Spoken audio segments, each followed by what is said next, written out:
Hi, welcome to J100. This is lecture 3 on the normative theories of the press, otherwise known as the four theories. So, what are the four theories of the press? These theories are ways of describing the media structure and how they operate within a society. These theories were developed and popularized in 1956, and you'd wonder, so why are we still talking about it? Primarily because it hasn't been replaced. Um, and they are based on observations of three eminent scholars after studying media in 4 centuries, basically from the 1700s to the 20th century. So, who are the eminent scholars? You're looking at Fred Siebert, Theodore Peterson, and Wilbur Schramm. So, these names will come up throughout your stay in MassCom, especially when you are already doing your thesis in J199. So the communication theories are divided, or they basically group them into four main strata, which are popularly known by these four: authoritarian, libertarian, Soviet totalitarian, and social responsibility. So we're going to attempt to discuss briefly each one, including some of the new um, amendments to the theory. But you are still required to do the reading on this topic, which is in your syllabus. So first, the authoritarian theory. So it was developed, or they realized that it was present in the 16th and 17th century England, and unfortunately still widely adopted and still practiced in many places today. The philosophy behind this government is the role of the press is to be a servant of the government and not a servant of the citizenry. So its main purpose is to support and advance the policies of the government in power and to serve the state. So here we have the government in control of media, where even if there is an existence of the private sector or the private media or privately owned media, it does not mean that they are independent of the state. And we had seen this, for example, during the martial law, where your private media was owned by um, cronies of the dictator, and therefore still serve the purpose of the dictator rather than the citizenry. Media ownership. Um, Whoever gets the royal patent or similar permission are usually the cronies of the government leaders. Remember, it was developed in the 16th, 17th century England, where the press was controlled by royalty, by the monarchy. Now that has changed to civil authorities, but the power remains the same. So it's controlled by government through patents, guilds, licensing, and sometimes censorship, or many times censorship. So what are the main prohibitions? Of course, they cannot be, since they serve the state, they cannot be critical of the political machinery, nor can they be critical about the officials in power. Okay. So essential difference from the other types, as we shall describe it, is that media becomes an instrument for affecting government policy, and though not necessarily government owned. So, for example, the Daily Express during the Marcos era was owned by his crony Roberto Benedicto, who also, by the way, took over ABS-CBN after it was sequestered from them by the Marcoses. This type of authoritarian regime for the press is still seen today, for example, in Singapore, where the Straits Times and Media Corp, the two big, well, the Straits Times is the biggest newspaper in circulation, and Media Corp is basically their only broadcast network, are both operated by cronies of the party, the official party of the government.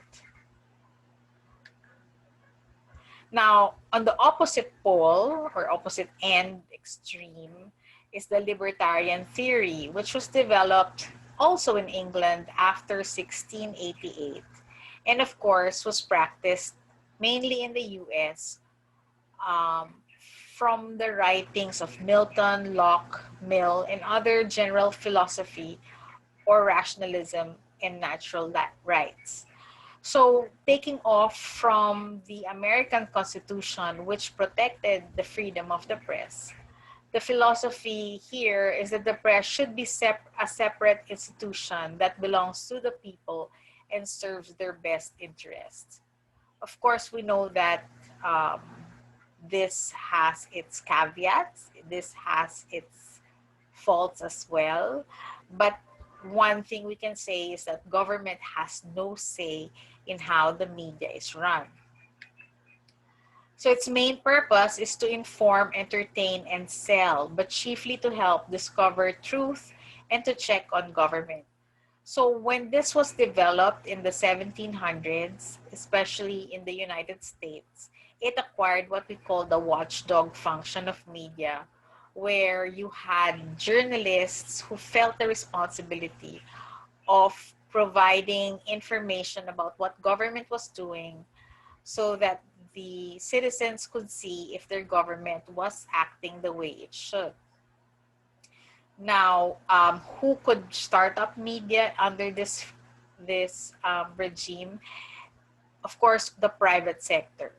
No? And of course, the private sector, meaning the rich and the powerful who have the means to put up the media institutions because it costs very much, let's say, to run a broadcast network or to put up a newspaper, it needs a lot of capital. Um, it's not controlled by government, but rather by a self-right process of truth in the free marketplace of ideas and by the courts. What do you mean by free marketplace of ideas? Meaning, it's the market, so demand and supply. So competing media establishments have to compete for the limited market. They have to attract the attention of the readers in order to survive. And they have to attract advertisers, which will be the main funders of their media institution. We add courts because, of course, this is where if they overstep their powers, no, or they act irresponsibly, then the aggrieved party can go to the court to sue them for libel or to sue them for defamation, depending on the fault of the media. Uh, so the only prohibitions that are or its limitations would be defamation. Of course, that's why you can bring a media to court if they defame you. Obscenity, indecency, and wartime sedition. So, a call to war or a call for revolution is something that when we discuss freedom of the press, we will talk about this some more. So the essential difference of the libertarian theory from the other four would be that the instrument for checking on government and meeting other needs of society would be the people. So basically, an active citizenry is the only control of a libertarian or a liberated press. So if the citizenry remains passive, then they are controlled by the market, and it will now be the advertisers who are actually in control. As we said, there are strengths and weaknesses to this theory. Um, the, the strengths are it values media freedom, it values the individual, so each citizen has the same rights, and it precludes or prevents the government from interfering or controlling media. Now, the problem with this theory, or the problem which occurred, especially in the late 1800s and the 1900s in the US, and actually, you might say up to today, um, is that the theory is overly optimistic about media's willingness to meet responsibilities. As we know, there are many ethical issues in media, and this is primarily because they are not fulfilling some of their responsibilities. So it's overly optimistic also in individual ethics and rationality. So again, we find issues such as bribery in the media, fake news, um, and many others.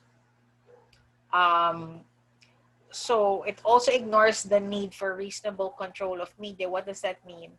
It simply means in terms of or of citizen control, of respecting citizens' rights, because it could also violate human rights um, through their lack of privacy, for example, invading the privacy of private individuals, and not just celebrities or government officials.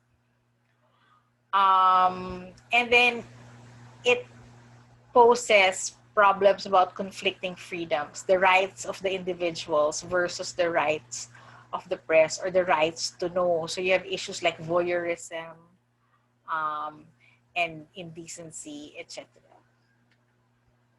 Okay, now to balance both the extreme of authoritarianism and social and libertarian theory is the social responsibility theory, which was developed later on and adopted by the three scholars from the writings of W.E. Hawking.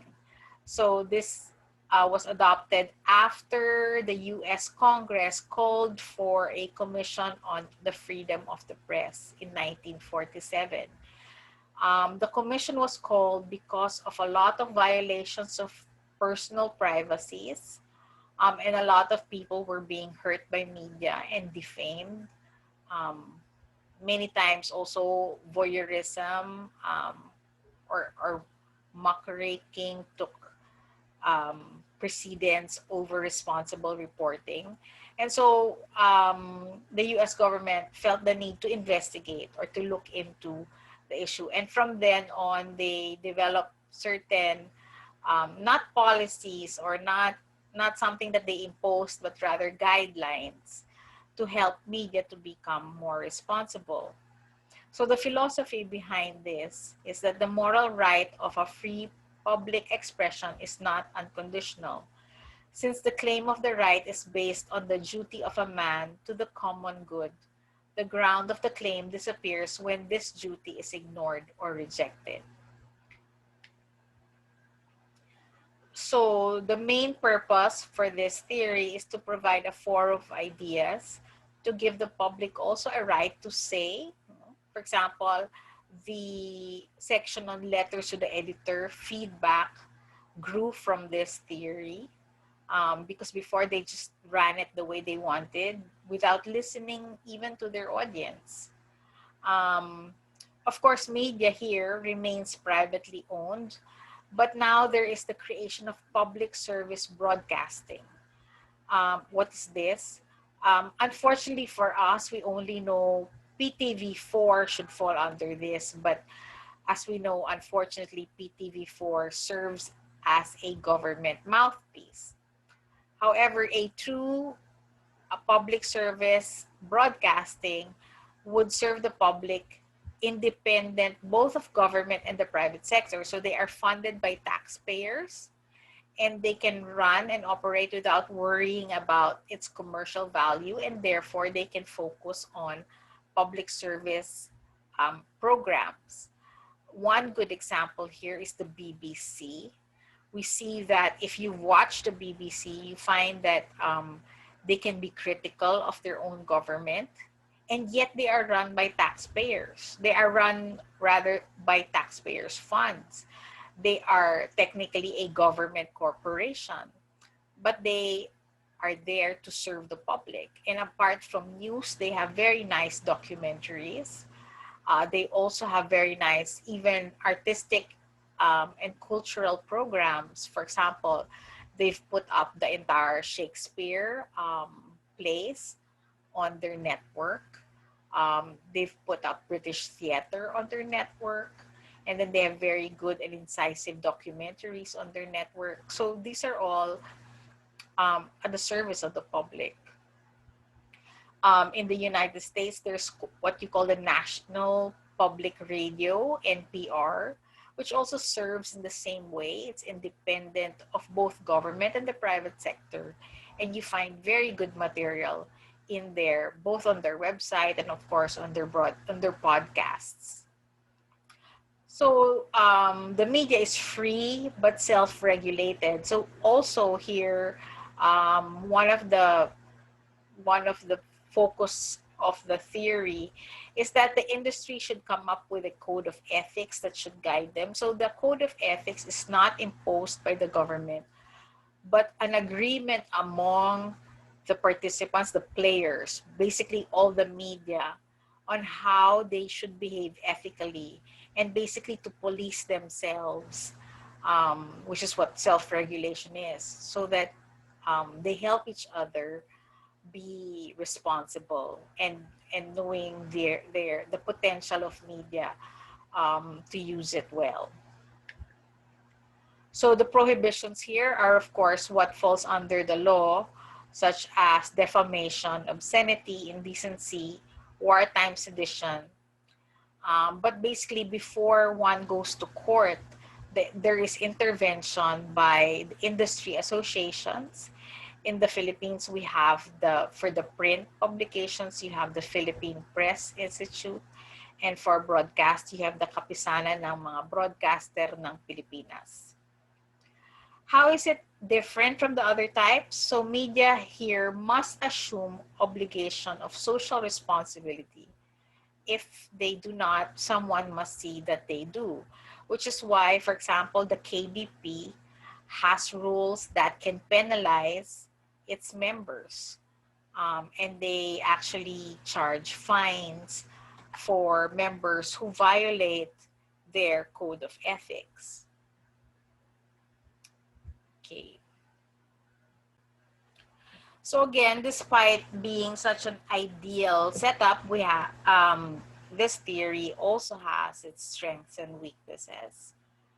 For strengths, of course, it values media responsibility.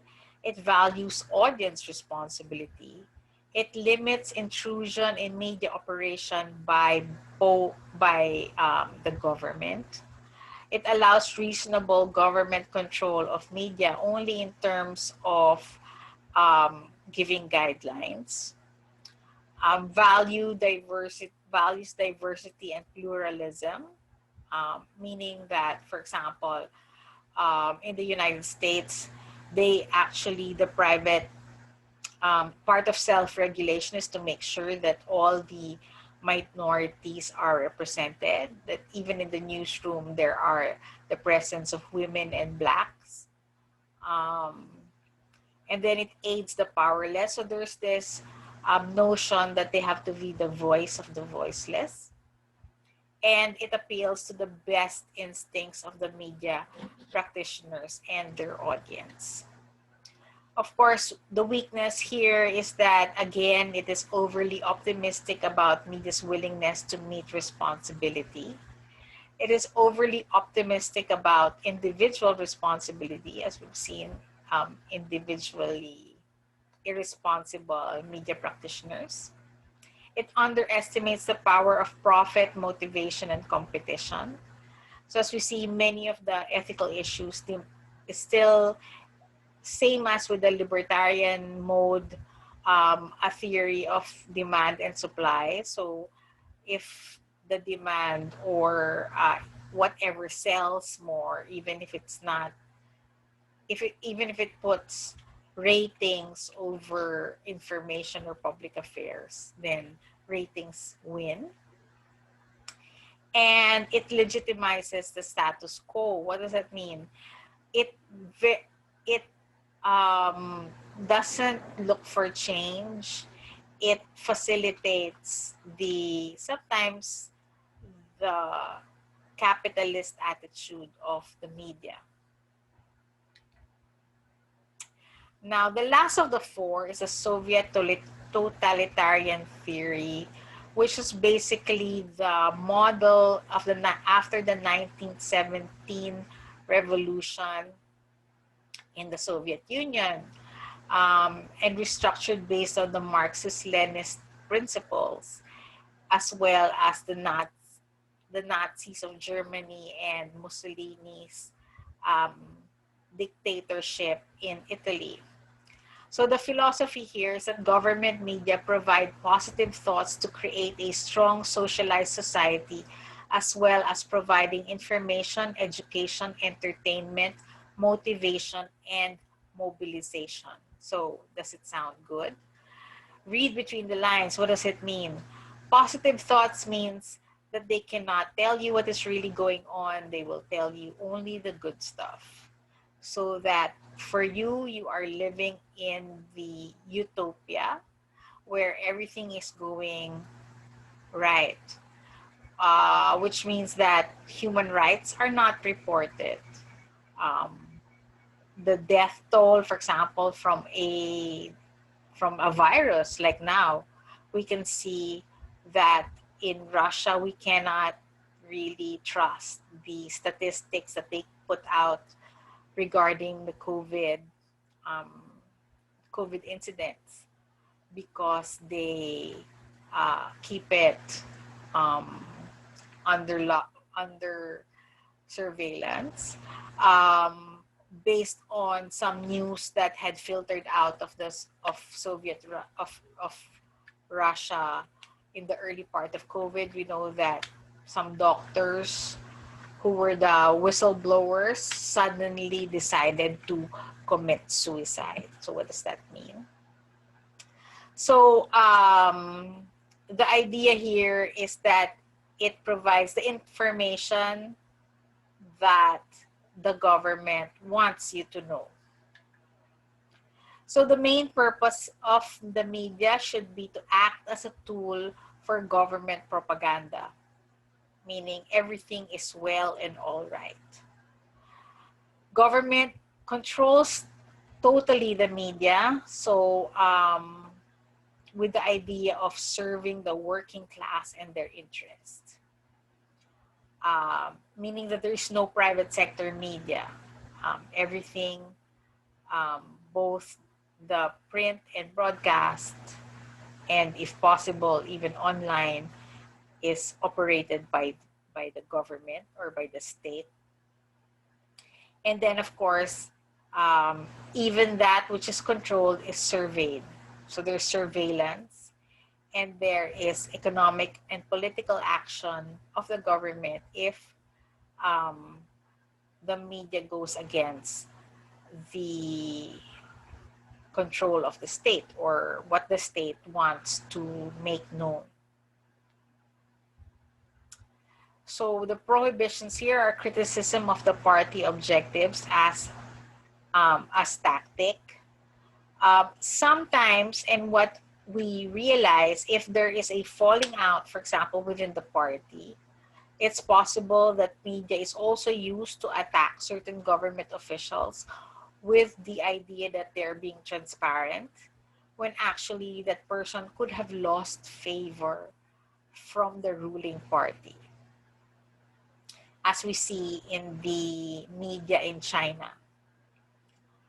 Um, so the state is the state owns and closely controls media, um, which exists solely rather as arms of the state. So critique the Soviet media theory allows some restriction based on the national or the nation's interests. Journalists or the press are meant to support the leadership rather than act as watchdogs. And if the leadership is wrong, the whole nation will suffer a lot. Because based on this theory, the government is always right.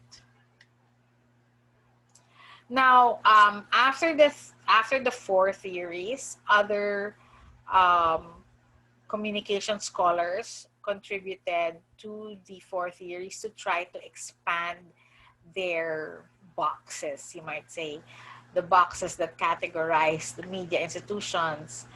And a varied number of scholars had proposed some other theories. One of these popular proposals to add to the four theories is called the development theory. So the development theory seeks to explain the normative behavior of the press in countries that are conventionally classified together as developing countries. It is not easy to locate or in any particular institution or country because it encompasses a great variety of fluctuating economic and political conditions. So media here, the idea here is to support existing government in its efforts to bring about socioeconomic development. Actually, this is the basis for what we now have. We have a whole field called development communication. So the idea of development communication is that you're serving to boost or to advocate certain policies of government.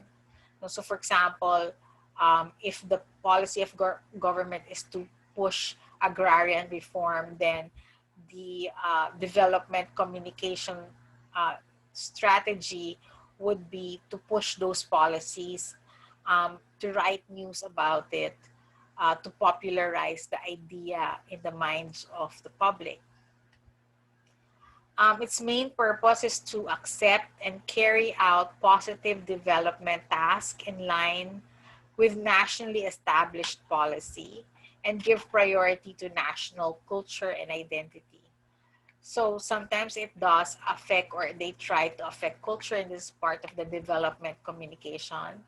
So not just in the news, but a more total package from even advertising, film, broadcast, uh, talk shows, a radio drama are focused on sending a particular message.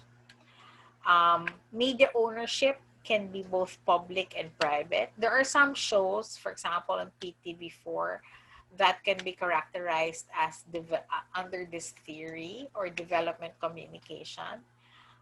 For example, some of its educational programs fall under this. Media should give priority news and information to links with other developing countries, which are close geographically, culturally, or politically. So here we have a push towards, for example, or every time, for example, there is a publication or a promotions of the ASEAN, you might say that this is part of development theory. Like you have a good policy and you want to make it more popular or to proliferate the news about it. So its major tenets is journalists and other media workers have responsibilities as well as a freedom in their information gathering and dissemination tasks. So government doesn't actually dictate what you have to say or what you have to report, but it does try to influence based on the policies. Like, this is our priority. Can you please write about this? Um, and in the interest of development, um, the state has a right to intervene, restrict media operations, and devise censorships or actually also push subsidies and direct control can be justified under this theory. So basically, it's neither here nor there. It's neither controlling per se, nor is it liberal per se. So it's basically, if the media is promoting government policies, then we leave it by itself. If they're not, then we intervene. So basically, that's what it's saying. Another type of theory is the democratic participant theory. This theory is actually one of the later ones, and came in maybe after 2000, by democratic thinkers and political political science scholars who felt that its predecessors, libertarian and social responsible theories, was falling short of reality, and I guess a result of their own disillusionment. So the idea of this theory, or its founding philosophy, is a reaction against commercialization and monopolization of privately owned media, and against the centralism and bureaucratization of public broadcasting institutions. So they want more diversified media to serve a greater public. They want the minority to have their own media so that they can be heard. One of the results, for example, of this type of from this theory came the birth of the Al Jazeera network. So you might say that, well, basically, if you have networks like CNN and BBC, which are so Western oriented, and sometimes they can be biased against news of the Arabic world.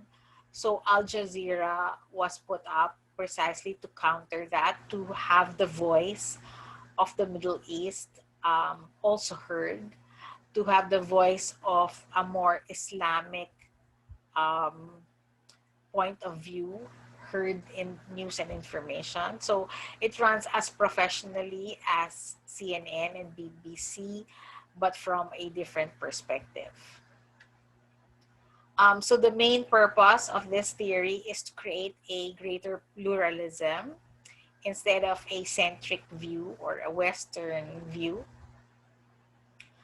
And it encourages localism. So it encourages the local press or the local point of view. For example, another network that is growing is the, well, of course, we can have our opinion about this, the Chinese news network, so that the point of view of China is also heard, and encourages the rise of community and alternative media. So these are media that are smaller media, they're not conglomerates, but they also provide a diverse view. So media ownership is based that conglomerates are replaced or juxtaposed, or side, that you have side by side with the big media is the small media or the small scale media enterprises, which is only possible because of the internet. So you can see why this theory came the after the year 2000. So with the development of digital media, which has brought down the cost of running a media institution, it is now possible. So media producers and media users are given an equal footing. In fact, you might say that the rise of the citizen journalists can also be under this theory. All right, so additional readings, and you'll find it in your syllabus, as well as the links on the website, is John Neron's Four Theories of the Press. There is also another reading which is not required but would be a good additional reference, the Beyond the Four Theories of the Press. And of course, homework is to write a 500 to 700 word reflection essay on the four theories. You can include the newer ones if you wish. And which one do you think applies to the present day situation in the Philippines? Explain your answer. So you may submit this via Uvle. I hope by now you have your UP emails. Okay, so this concludes lecture 3 on the four theories of the press. The deadline for the assignment is in your syllabus.